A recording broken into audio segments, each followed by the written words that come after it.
The one interesting piece to all this, with all the legislators that are in town, in a few days, they're all going back to their localities. They're all going back home. We're staying here. Richmond is our home. This is where, this is the genesis, this is the springboard of our legislative process. And so one of the things, even when I served on council, we knew on the South Side, every night we heard gunfire. And that's not hyperbole. We hear gunfire every night. And so one of the pieces of legislation that I wrote, HB 22, is banning the manufacture, transportation, and selling of auto sears or Glock switches. There was a shooting behind Miles Jones Elementary about a year and a half ago, and the number of bullets that were expelled in that time was ridiculous.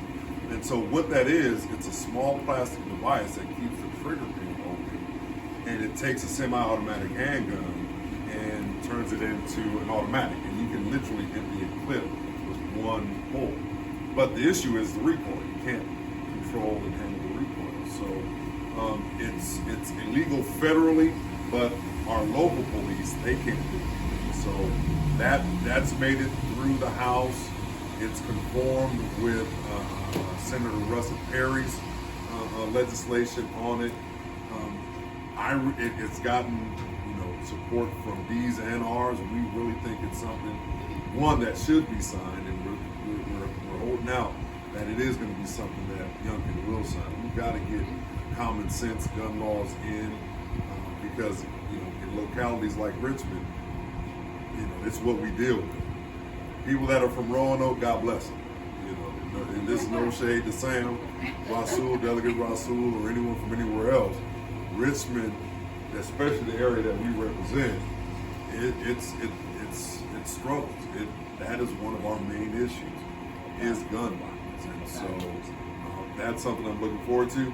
The layup question, the slam dunk contest, you guys are doing. Continue to stay active, continue to stay engaged, continue to stay positive about this process. Our goal right now is to maintain the majority. I'm kind of like that kid that was born under Barack Obama. They never knew a white president. They just knew a black one, right?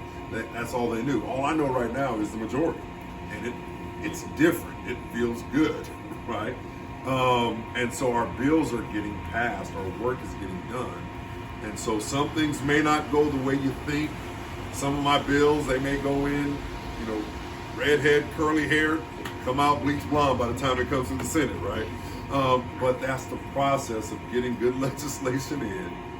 But the key is we have to keep this Democratic majority. We do. So if you see some bills that's not as progressive as you like or doesn't go as far as you want, trust us that we're trying to take it as far as we can, and then know that we have another session next year where we'll come back and take another bite of that apple and continue to move forward. So, man, the one thing we don't like to hear is patience. But if there's one thing I've learned just in a few weeks of this short session, this is chess, not checkers. And so we want to keep the majority. We want to have all our players in play all the time.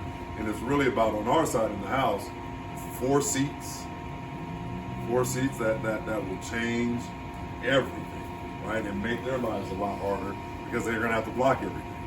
But that's my advice. I appreciate everything that y'all do, and I'm just excited to be here today.